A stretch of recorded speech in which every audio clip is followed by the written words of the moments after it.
अरे माँ, चलता हूँ, मैं लेट हो रहा हूँ। वैसे अजय कहाँ है? पता नहीं बेटा, आज सुबह से वो अपने रूम में से बाहर ही नहीं निकला। न चाय पी है न ब्रेकफास्ट किया है उसने। माँ, ब्रेकफास्ट तो वो कैफे में कर सकता है, लेकिन सो रहा होगा। माँ चलता हूँ मैं।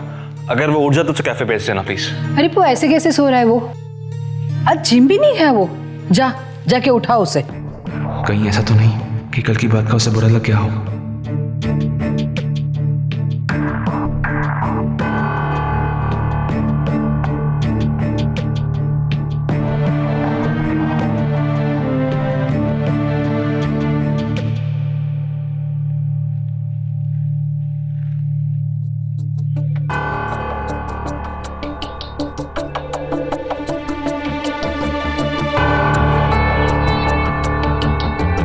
कोई सामान नहीं है उसका, कपड़े भी नहीं है, बैग भी नहीं है।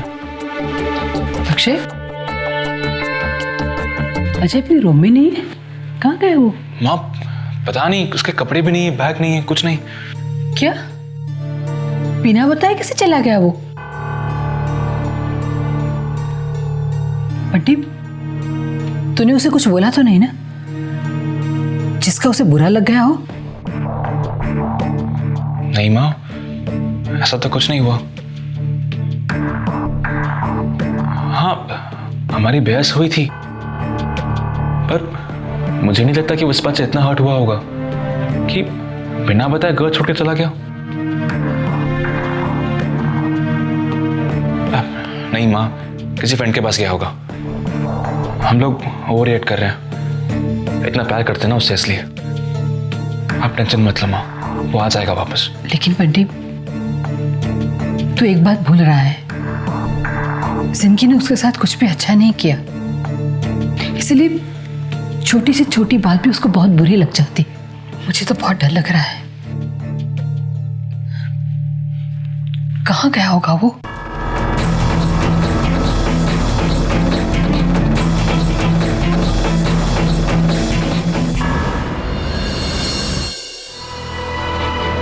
तुम्हारी लाइफ और इस शहर से दूर हमेशा के लिए चला जाऊंगा।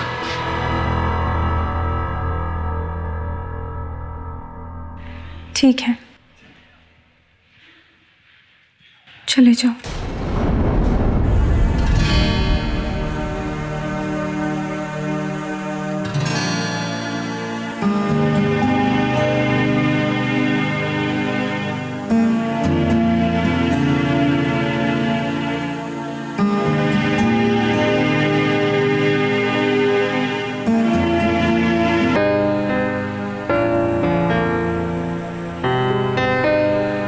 सुनो,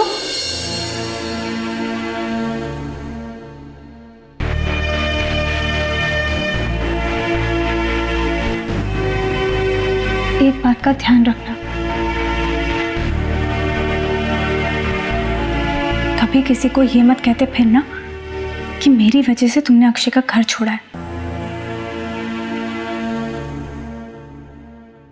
या फिर ये शहर छोड़ा है। मैं वजह नहीं हूं तुम्हारे इस डिसीजन की। ये इश्क है, ये इश्क है, ये इश्क है, ये इश्क है। पर सच यही है कि मैं तुम्हारी वजह से ही जा रहा हूं। तुम वजह हो और यही सच है। लेकिन तुम मेरी वजह से ऐसा क्यों कर रहे हो? अगर मैं यहां रहा तुम्हारे लिए और परेशानियां बढ़ाऊंगा।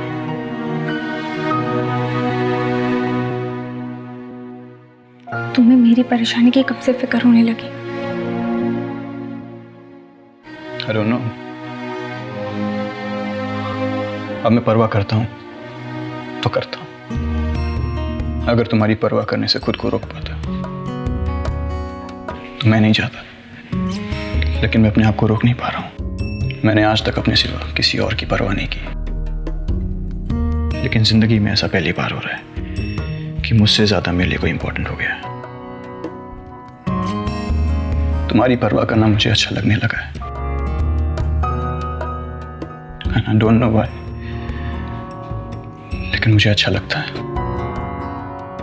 और मुझे मालूम है कि तुम्हें बहुत बुरा लगता है। मैं ऑलरेडी तुम्हारा बहुत बुरा कर चुका हूं, पर अब एक दोस्त बन के तुम्हारे लिए कुछ अच्छा करना चाहता हूं।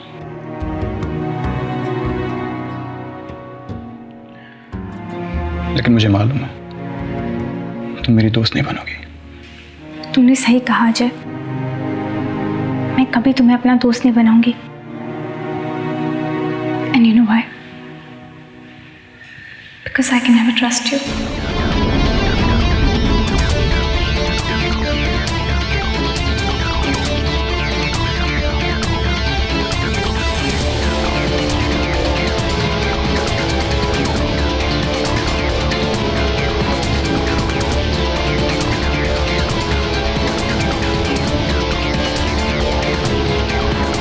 बट तुम मुझे अपना ट्रस्ट अर्न करने का एक मौका दे सकती हो।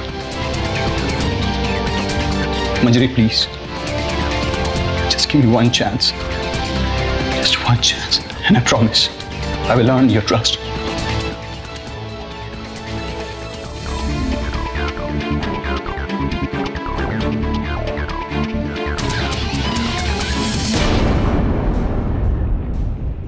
ठीक है, पर थोड़ी सी मोहलत।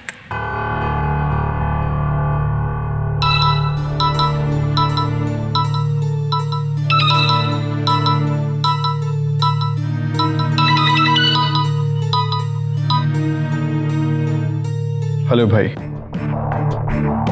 सफाई देने की जरूरत नहीं है अजय। मैं जानता हूं तू घर छोड़ के जा चुका है, लेकिन अगर लौटने का एक आध रास्ता बाकी है तो क्या हम एक बार मिल सकते हैं? हाँ भाई। अजय, मैं तुझे रोकने की कोशिश नहीं करूंगा, आई प्रॉमिस यू दैट। लेकिन तेरे जाने से पहले हमारा एक बार मिलना तो बनता है।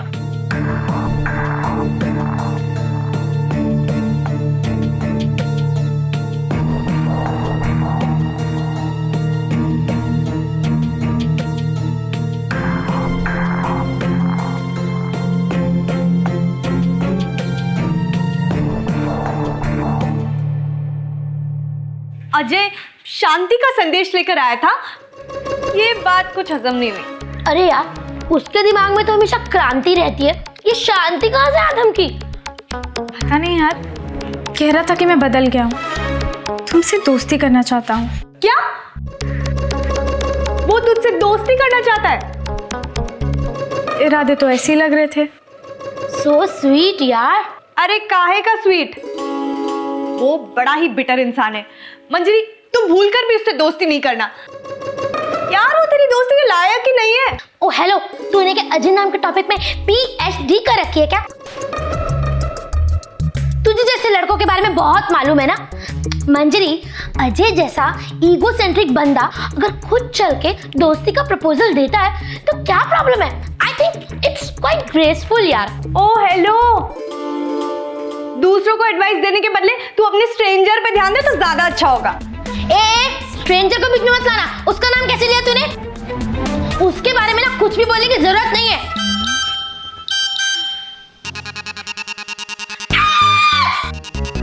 क्या हुआ? ये तुझे इलेक्ट्रिक शॉक क्यों लग रहा है? यार, इसे कहते हैं सच्ची मोहब्बत। उसका नाम लिया और उसका SMS आ गया। देख देख देख, पढ़ इसको। बेमतलब है जीना मेरा, तुम जो साथ नहीं। सांस तो लेता हूँ फिर भी, पर जीने जैसी बात नहीं। अरे वाह, ये देखो, उस लड़के से एक ही बार मिली है, शक्ल भी ढंग से याद नहीं होगी, पर मोहब्बत तो ऐसे जता रही है जैसे पिछले जन्म का रिश्ता हो। एक बात बोलूं सोनू, प्यार किया नहीं जाता, हो जाता है खुद ब खुद। और कभी कभी तो खुद को भी नहीं पता चलता।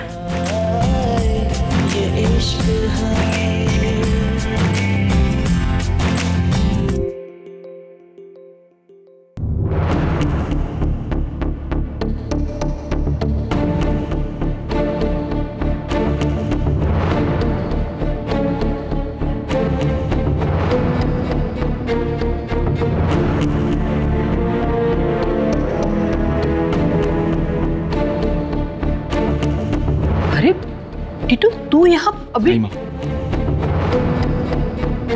आप प्लीज अंदर जाओ, मुझे कुछ बात करनी है इससे।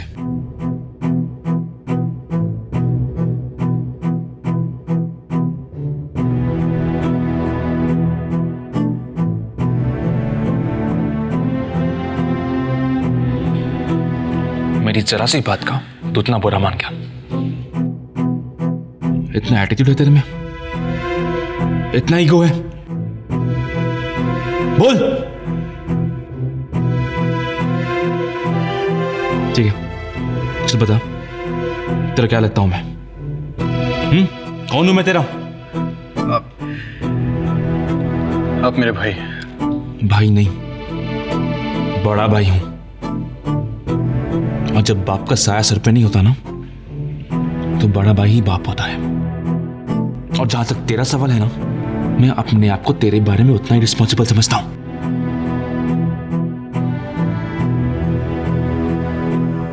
पर जब एक बेवकूफ बेटा घर से जाने की बात करता है तो उसका बाप क्या करता है? मैं बताता हूं। उसका बाप अपने आप से किए हुए वो सारे वादे तोड़ देता है जो उसने गुस्से में किए थे, और उसे जाने से रोकता है।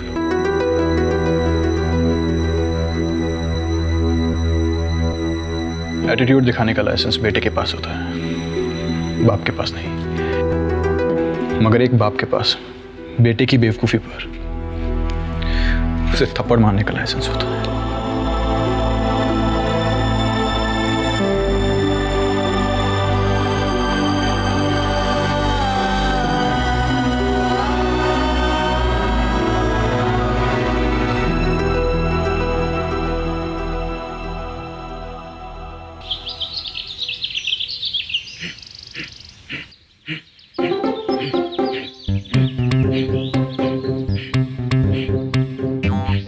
पापा ये क्या कर रहे हैं आप? देख नहीं रही हो भाई, योगा कर रहे हैं। पापा मेरा मतलब है, अगर आपको लग रहा है कि आपका बीपी हाई है तो डॉक्टर से पूरा चेकअप करवा के बीपी की दवाई ले लेते हैं ना। अरे भाई, ये दवाइयों से बीमारी ठीक होती है, एक जवान बेटी के बाप की चिंताएं नहीं। इन चिंताओं से लड़ने के लिए आत्मशक्ति को बढ़ाने की जरूरत होती है, वही करने में लगे थे। भैया जो कुछ भी हुआ तुम्हारे सामने हुआ ना। इस मंजरी ने अपनी हरकतों से हमारे दिल पर जो घाव लगाया है, उसका मरहम दुनिया के किसी भी देश के किसी भी मेडिकल स्टोर पर नहीं है। ये तो सरासर फरेब ही हुआ ना कि भाई घर के बाकी सब सदस्य आराम से रात को सो रहे हैं और ये लड़की ना जाने रात को कहां चली जाती और ना जाने कहां से आती। पापा वो बाहर ही गई थी ना, कहीं ऐसी वैसी जगह तो। हेलो, अरे भाई हम चतुर्वेदी बोल रहे हैं, आप बता दो आप कौन बोल रहे? पापा मैं केमिस्ट्री टेस्ट में पास हो गई। भाई बड़ी अच्छी बात है, तो यहाँ की ब्रेक लगा दिया, अंदर जाओ भाई।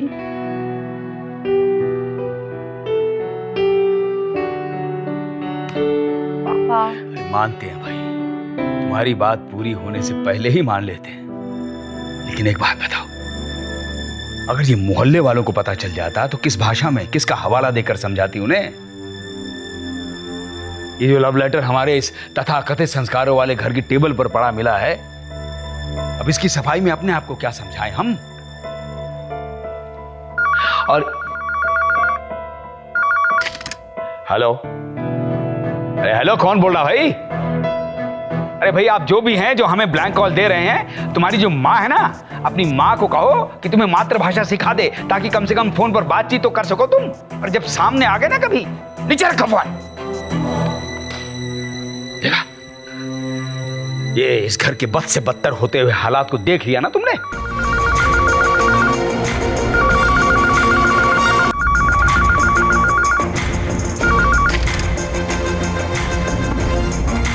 हेलो, सच सच बताइए, वो लव लेटर जो हमारे यहाँ आया है आप ही ने भेजा है ना? अब ये भी बता दीजिए कि अगला लव लेटर कब भेज रहे हैं आप? हैं? Love letter? आवाज तो चतुर्वेदी जी की ही लग रही है, पर आप कौन बोल रहे हैं? राधा जी? हेलो राधा जी?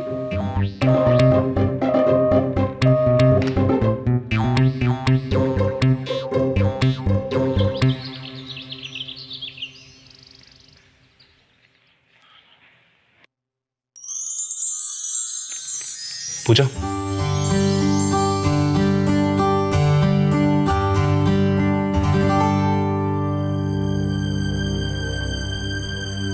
देखो मैं तुम्हें फोर्स तो नहीं करूंगा, पर कहते हैं प्रॉब्लम शेयर करने से मन का बोझ हल्का होता है।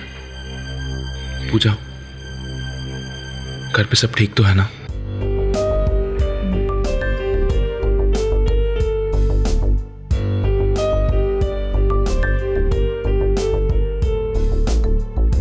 देखो, अगर तुम मुझे अपनी मन की बातें नहीं बता सकती तो फिर मैं तुम्हारा लगता ही क्या हूं? रिश्ता ही क्या है हमारा? तुम तो जानते हो कि घर में कितना टेंशन चल रहा है। एक तरफ पापा है जो बुरी तरह गुस्सा हो रखे हैं, वो उस बात को भूल ही नहीं पा रहे, और दूसरी तरफ मंजरी है जो अपनी गलती मानने को तैयार ही नहीं है। पहले तो कभी ऐसा नहीं हुआ, वो हर बार पापा को मना लेती थी, लेकिन पता नहीं इस बार क्या हो गया। और उसने पापा को कह दिया है कि उनको जो करना है कर ले, और गुस्से में कह के चली गई। और पापा भी बहुत सीरियस हो गए मंजरी की शादी को लेके। बीच में मैं फंसी हुई हूँ, मुझे कुछ समझ में नहीं आ रहा कि मैं क्या करूँ। देखो पूजा, सबसे पहले तुम अंकल की तरह हाइपर होना छोड़ दो। तुम्हें सिचुएशन हैंडल करने की काबिलियत है। पूजा, माँ पापा के बाद सबसे बड़ी हो तुम घर में, और मैच्योर भी। और जहाँ तक मंजरी का सवाल है,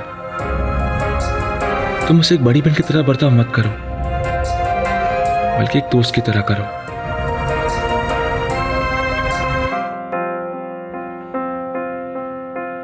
You will see the instant results.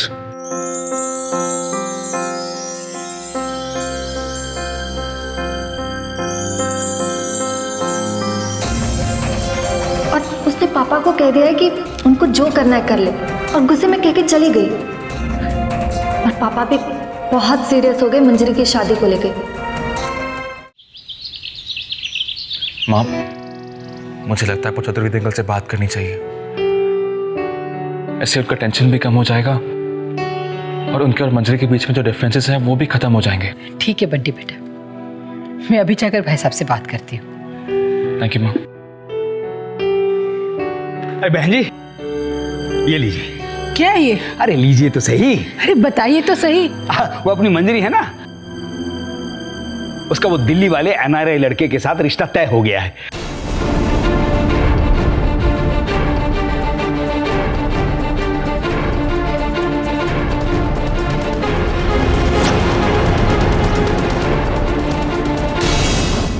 ये इश्क हाय, ये इश्क